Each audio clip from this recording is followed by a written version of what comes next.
हे बघा, आज आपण मस्तपैकी चमचमीत असे सुके सोडे तयार केलेले आहेत आणि अगदी घरगुती स्टाईलने तयार केलेले आहेत. त्याच्यामुळे याचा स्वाद आहे ना एकदम जबरदस्त तयार झालेला आहे. नमस्कार मित्रांनो, मी आणि माझी आई तुम्हा सर्वांचा आजच्या रेसिपीमध्ये खूप मनापासून स्वागत करीत आहोत. आजची रेसिपी आहे चमचमीत सुके सोडे मसाला. आणि तुम्ही पाहतात आपला घरचा स्वाद.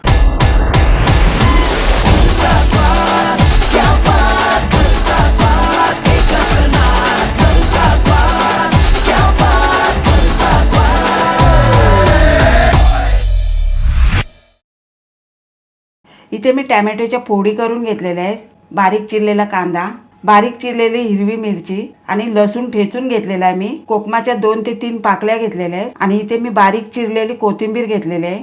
त्यानंतर मी इथे रिवा ॲग्रोचे सोडे घेतलेले आहेत.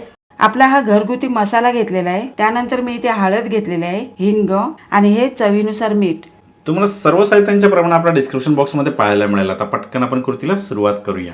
तर आता सोडे बनवण्याच्या अगोदर आपल्याला सर्वात पहिल्यांदा काय करायचं आहे, सर्वात पहिल्यांदा आपल्याला कोमट पाणी तयार करून घ्यायचं आहे. आणि कोमट पाणी तयार झाल्याच्या नंतर रिवो ॲग्रो या पॅकेटमधून हे चांगल्या क्वालिटीचे सोडे आहेत हे आपल्याला बाहेर काढून घ्यायचे आहेत. तुम्ही ही सोड्यांची क्वालिटी बघा, 1 नंबर सोडे आहे. जर तुम्ही चांगल्या क्वालिटीचे सोडे आपल्या घरच्यासाठी शोधत असाल तर हा बघा, हा स्क्रीनवरती नंबर आलेला आहे. या नंबरवरती आजच कॉल करा आणि हे सोडे आहेत हे आपल्या घरच्यासाठी नक्की ऑर्डर करा. सोड्यांसोबत ह्यांच्याकडे बरेचशा सुक्या मासळीचे व्हरायटीसुद्धा आहेत, ते सुद्धा तुम्ही ऑर्डर करू शकता. तर आज आम्ही इथे सोडे ऑर्डर केलेले आहेत. त्यामुळे हे जे सोडे आहेत आता आपण हे कोमट पाण्यामध्ये घालूया. आणि कोमट पाण्यामध्ये घातल्याने काय होईल माहिती आहे का, आपली 3 कामं होतील. हे जे सोडे असतात हे कडक असतात, ते सॉफ्ट होण्यामध्ये मदत होईल. दुसरी गोष्ट म्हणजे उन्हामध्ये हे सुकत असताना त्याच्यावरती डस्ट वगैरे असते किंवा दुसरे काही कण वगैरे असतात ते चिकटलेले असतात, तर ते कोमट पाण्यामुळे लूज होऊन हे तळाला बसतात. त्याच्यामुळे हे सोडे साफ होण्यामध्ये सुद्धा मदत होते. आणि तिसरी गोष्ट म्हणजे सोड्यांचा जो काही उग्र वास असतो तो कमी होण्यामध्ये मदत होते. पूर्णपणे जाऊ शकत नाही, पण येस थोडाफार कमी होण्यामध्ये नक्कीच मदत होईल. तर हे 3 कामं आपल्याला या कोमट पाण्यामध्ये हे सोडे घातल्याने होऊ शकतात. आता 20 मिनिटं झाल्याच्या नंतर आपण हे 2-3 पाण्यामध्ये धुवून घेऊया. तर हे बघा, मी सोडे आहेत ना ते स्वच्छ करून घेतलेले आहेत. 3 पाण्यामध्ये मी धुवून घेतलेले आहेत. तर इथे बघा, मी कढईमध्ये चांगलं तेल तापून घेतलेलं आहे. आता यामध्ये आपण कांदा घालूया, त्यानंतर हिरवी मिरची. आता हे थोडं परतून घेऊया. आता थोडासा कांदा परतल्याच्या नंतर यामध्ये आपण हिंग घालूया, कारण सुके सोडे आहेत ना म्हणून हिंग आहे ना तो गरजेचा आहे. परतून घेऊया. आता बघा, साधारण मी कांदा आहे ना तो थोडा मऊ करून घेतलेला आहे. आता यामध्ये आपण लसूण घालूया. आणि बघा, सुके सोडे आहेत ना म्हणून आपल्याला लसूण आहे ना तो ठेचूनच घालायचा आहे, वाटून वगैरे नाही घालायचा आहे. ठेचून घातला का कसा चवीला लागतो. क्या बात आहे.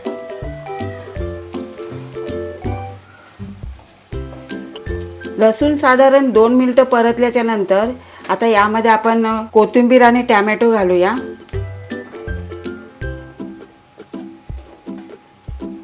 परतून घेऊया. आणि आता कांदा आणि टॅमॅटो हे आपल्याला ना चांगलं शिजून घ्यायचं आहे. हे बघा, मी टॅमॅटो आणि कांदा आहे ना तो बऱ्यापैकी शिजून घेतलेला आहे. आता यामध्ये बाकीचे मसाले आहेत ना ते घालूया. हा घरगुती मसाला, थोडीशी हळद, चवीपुरतं मीठ, 2 ते 3 कोकम. आता हे थोडंसं आपल्याला परतून घ्यायचं आहे. आणि सोडे घातल्याच्या नंतर सोड्यासोबत सुद्धा टोमॅटो आणि कांदा अजून बऱ्यापैकी चांगला शिजून निघेल ना. हो, तर चला आता आपण रिवा ॲग्रोचे सोडे घालूया.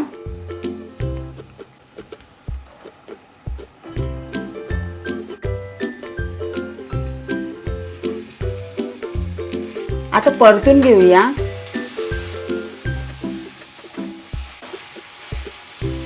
आता बघा, सोडे आहेत ना ते परतून घेतलेले आहेत. तर आता काय करूया, यामध्ये ना गरम पाणी घालूया.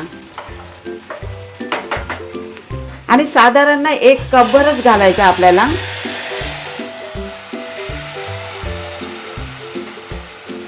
पुन्हा एकदा चांगलं मिक्स करून घेऊया. आता परतून झाल्याच्या नंतर आपल्याला याच्यावरती झाकण ठेवायचं आहे आणि 20 मिनिटाची वाफ काढून घ्यायची आहे आणि मध्ये मध्ये ना परतत सुद्धा राहायचं आहे, नाही तर खाली मसाला आहे ना तो लागू सुद्धा शकते. आणि गॅस आपल्याला ना बारीक ठेवायचा आहे. चला आता झाकण खोलूया. ओ हो जबरदस्त. हे बघा आपले सोडे आहेत ना ते तयार झालेले आहेत आणि किती मस्त भारी दिसतात, चमचमीत. आणि मध्ये मध्ये ना मी परतत सुद्धा राहिलेली. आणि तुम्हाला एक गोष्ट सांगू, ह्याच्यामध्ये तुम्ही जर वांग बटाटा असं घातलं ना एकदम भारी होते. मी साध्या प्रकारे दाखवलेले आहे. क्या बात आहे. आता आपण गॅस बंद करून घेऊया. पाहिलीत किती एकदम जबरदस्त रेसिपी आहे ना. आता फक्त भाकरी तयार होण्याची वाट बघतोय, कारण का आताच तोंडाला पाणी सुटायला सुरुवात झालेली आहे. तुम्ही काय करा, पटकन तयारीला लागा आणि हे सोडे मस्त की आपल्या घरी नक्की ट्राय करून बघा. आणि ट्राय केल्याच्या नंतर आजची रेसिपी तुम्हाला कशी वाटली खाली कमेंट बॉक्सच्या माध्यमातून आम्हाला कळवायला सुद्धा विसरू नका. पण त्या अगोदर आपल्या आजच्या रेसिपीचा हा व्हिडिओ जर तुम्हाला आवडला असेल तर व्हिडिओला लाईक करायचं, शेअर करायचं आणि जर तुम्ही आपल्या चॅनलवरती नवीन असाल तर पटकन चॅनलला सबस्क्राईब करून घ्या आणि बाजूची बेल आयकॉन प्रेस करायला विसरू नका. चला अशीच एक सुंदर रेसिपी घेऊन पुढच्या येत्या व्हिडिओमध्ये आपण लवकरच भेटणार आहोत. वेळ काढून आजच्या रेसिपीचा हा व्हिडिओ पाहिल्याबद्दल थँक्यू.